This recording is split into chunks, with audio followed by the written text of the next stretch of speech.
دوستو، روشنی T V میں خوش آمدید۔ امریکہ کی ریاست نیو ہیمپشائر میں جولائی 1944 میں 44 ممالک کے 730 نمائندے جمع ہوئے۔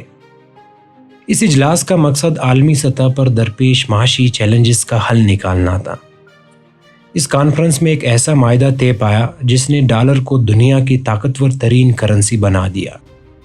اس کانفرنس میں ہونے والے برٹن ووڈز معاہدے کے بعد ڈالر کو دنیا میں ریزرو کرنسی کی حیثیت حاصل ہو گئی، جس کے بعد دنیا میں تجارتی لین دین کے لیے ڈالر کا استعمال شروع ہو گیا۔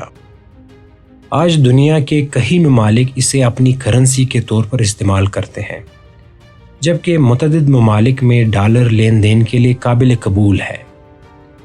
دوستو، امریکی ڈالر دنیا کی طاقتور ترین کرنسی کیسے بنا؟ یہ سب کچھ آپ اس ویڈیو میں جانیں گے۔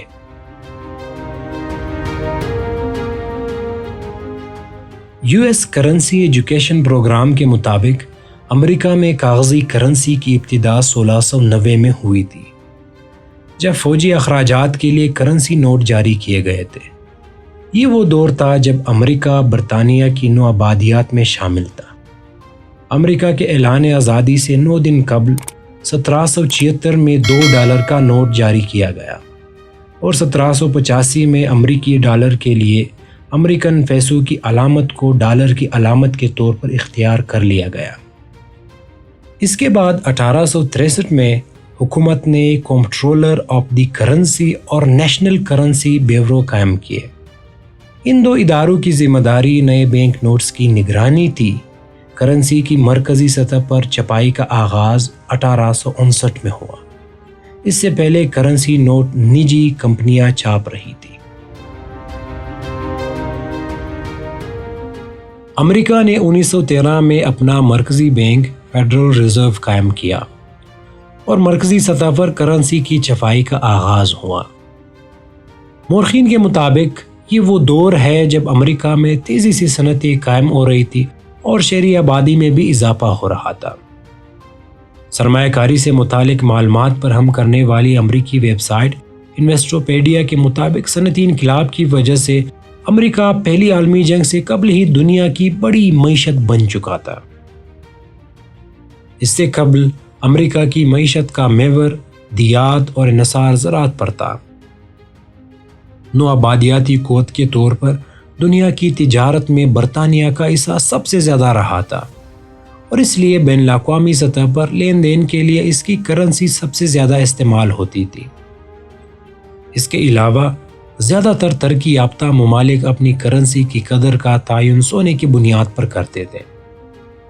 لیکن 1914 میں چڑھنے والی پہلی عالمی جنگ کے بعد کئی ممالک کو شدید معاشی بحران کا سامنا تھا۔ اس لیے جنگ میں شریک اور متاثرہ کئی ممالک نے دفاعی اخراجات پورے کرنے کے لیے کرنسی کی قدر کے تعین کے لیے سونے کا پیمانہ ترک کر دیا۔ امریکہ کے فیڈرل ریزرو بلیٹن کے مطابق برطانیہ کا فاؤنڈ اس وقت بھی دنیا کی اہم ترین کرنسی تھا۔ البتہ پہلی عالمی جنگ کے دوران برطانیہ کو بھی قرضے لینا پڑے، لیکن اس نے کرنسی کی قدر کے لیے سونے کا معیار ترک نہیں کیا۔ اپریل 1917 میں امریکہ نے اپنے اتحادیوں برطانیہ، فرانس اور اٹلی کو بھاری قرضے دیے۔ جنگ ختم ہونے کے بعد 1920 تک برطانیہ کی دنیا کو سب سے زیادہ قرض دینے والے ملک کی حیثیت برقرار رہی، لیکن اس کے اثاثوں میں 1914 کے مقابلے میں 1/4 کمی آ گئی۔ اس کے علاوہ جنگ کے دوران برطانیہ نے امریکہ سے تقریباً $11 ارب کے قرضے لیے، اور امریکہ قرض دینے والا دنیا کا سب سے بڑا ملک بن گیا۔ بعد ازاں 1931 میں برطانیہ نے بھی سونے کا معیار یا گولڈ سٹینڈرڈ ترک کر دیا، جس کی وجہ سے فاؤنڈ میں لین دین کرنے والے بین الاقوامی سوداگروں کو بھاری نقصان اٹھانا پڑا۔ اس وقت تک عالمی تجارت میں ڈالر فاؤنڈ کی جگہ لے چکا تھا۔ پہلی عالمی جنگ کی طرح دوسری عالمی جنگ میں بھی امریکہ لڑائی شروع ہونے کے بعد فریق بنا تھا۔ جنگ میں باقاعدہ طور پر شریک ہونے سے پہلے امریکہ اتحادی افواج کو ساز و سامان اور ہتھیار فراہم کرنے والا مرکزی ملک تھا۔ جنگ کے دوران ہتھیاروں اور دیگر ضروریات کے حصول کے لیے اتحادی ممالک نے امریکہ کو ادائیگیاں سونے میں کی تھی، جس کی وجہ سے دوسری عالمی جنگ ختم ہونے تک دنیا میں سونے کے ذخائر کا زیادہ تر حصہ امریکہ کے پاس چلا گیا تھا۔ جن ممالک کے سونے کے ذخائر کم و بیش ختم ہو گئے تھے، ان کے لیے اپنی کرنسی کی قدر کے تعین کے لیے دوبارہ سونے کے معیار پر واپس آنا مشکل تھا۔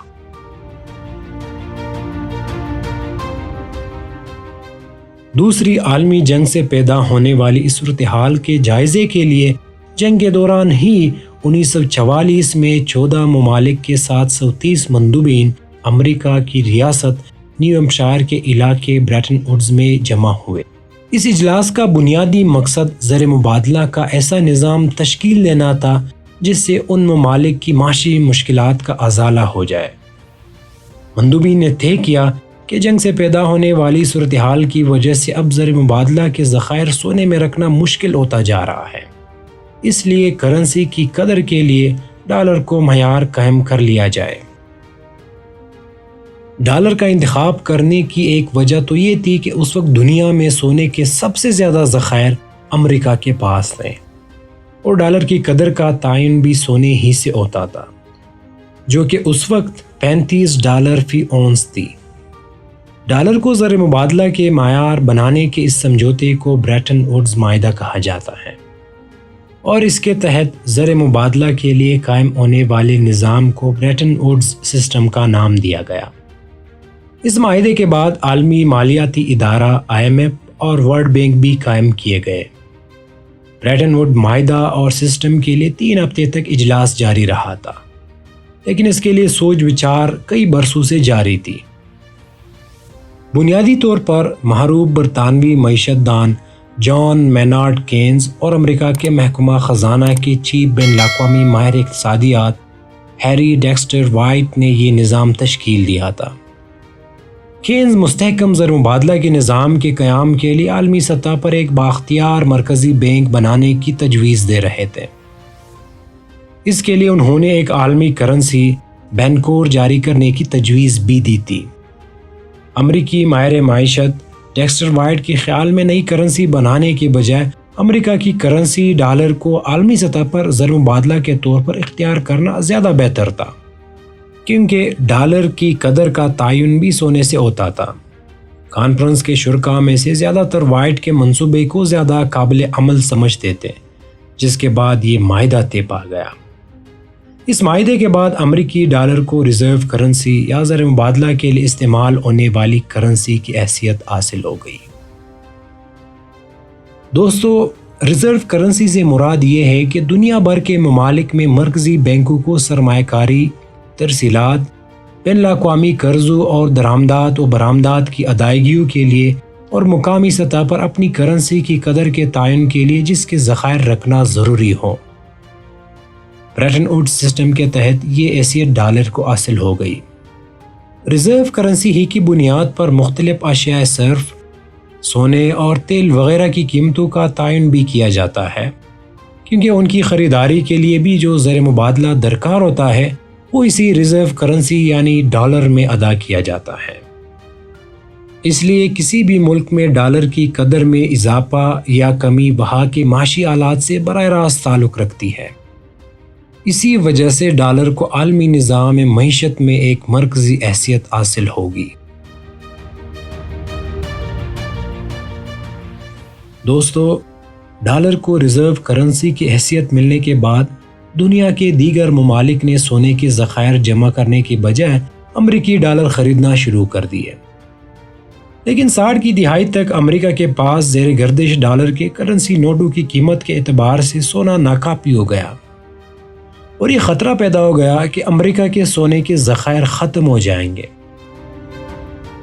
اس مرحلے پر برٹن ووڈز سسٹم کو بچانے کی کئی کوششیں کی گئی جو کارگر ثابت نہیں ہو سکی، اور بالآخر اگست 1971 میں صدر نکسن نے ڈالر کے سونے میں قابل تبادلہ ہونے کے برٹن ووڈز سسٹم کا خاتمہ کر دیا۔ اس فیصلے کے بعد بھی ترقی یافتہ ممالک نے ڈالر کی قدر میں کمی کے بعد شرح تبادلہ سے متعلق چند فیصلے کر کے پرانے نظام کو بچانے کے لیے اسمتھسونین ایگریمنٹ کیا، لیکن یہ کوشش بھی کارگر ثابت نہیں ہوئی۔ 1973 کے بعد سے دنیا میں کرنسی کی قدر اور شرح تبادلہ کے تعین کا موجودہ طریقہ رائج ہو گیا۔ اس میں مختلف ممالک نے دو طرح کے طریقہ اختیار کیے۔ اس میں ایک طریقہ شرح تبادلہ یعنی ایکسچینج ریٹ کے لیے کم سے کم اور زیادہ سے زیادہ شرح کی حد یا رینج کا تعین ہے، جبکہ کئی ممالک نے اپنی کرنسی کو کسی دوسری کرنسی مثلاً ڈالر کی قدر کے ساتھ منسلک کر دیا۔ بریٹن ووڈز سسٹم ختم ہونے کے باوجود ڈالر کی ریزرو کرنسی کی حیثیت برقرار رہی۔ IMF کے اعداد و شمار کے مطابق 2020 میں دنیا بھر کے مرکزی بینکوں میں زر مبادلہ کے ذخائر 59% ڈالر میں ہیں۔ عالمی مالیاتی ادارے کے مطابق 2021 کی دوسری سہ-ماہی تک دنیا میں زر مبادلہ کے ذخائر میں 7,000 ارب یعنی 7 ٹریلین ڈالر سے زائد موجود ہے۔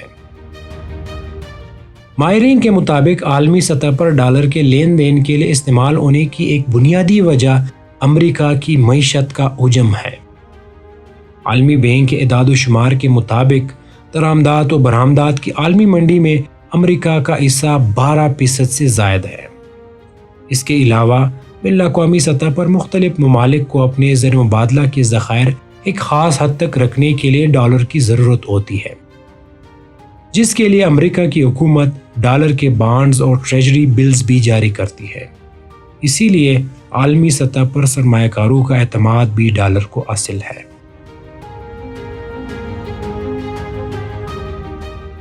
دوستو، بعض ماہرین کا خیال ہے کہ اقتصادی پابندیوں کے لیے ڈالر کی بالادستی کے استعمال کے باعث امریکہ اور اس کے اتحادی ممالک نے بھی زر مبادلہ کا متبادل لانے کی کوشش کی ہے۔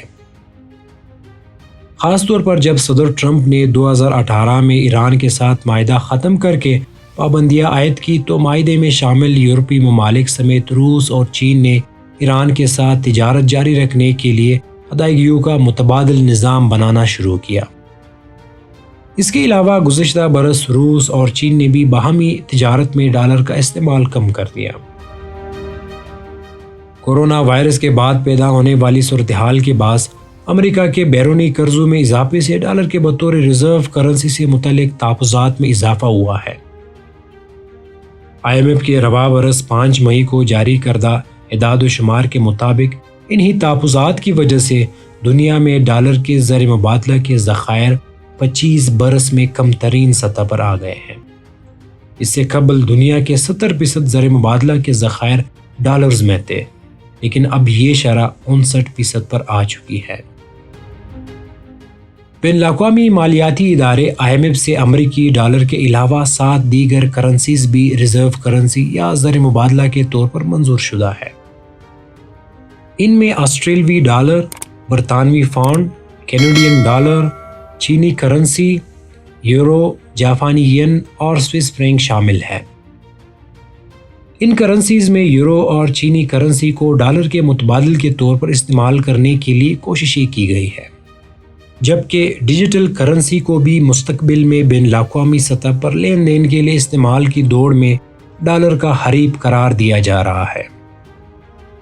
لیکن اقتصادی ماہرین کا خیال ہے کہ مستقبل قریب میں ڈالر کے سب سے بڑی ریزرو کرنسی کے مقام کو کوئی خطرہ نہیں ہے۔ 2008 میں آنے والے اقتصادی بحران کے بعد بھی ڈالر کے بین الاقوامی استعمال ختم ہونے کی خدشات ظاہر کیے گئے تھے۔ اس بارے میں امریکی ماہر معاشیات بیری ایچن گرین نے ڈالر کے مستقبل سے متعلق اپنی کتاب میں لکھا تھا کہ ڈالر کی حاصل قوت عالمی تجارت میں اس کا استعمال اور لین دین کرنے والے ممالک کے لیے پرکشش ہونا ہے۔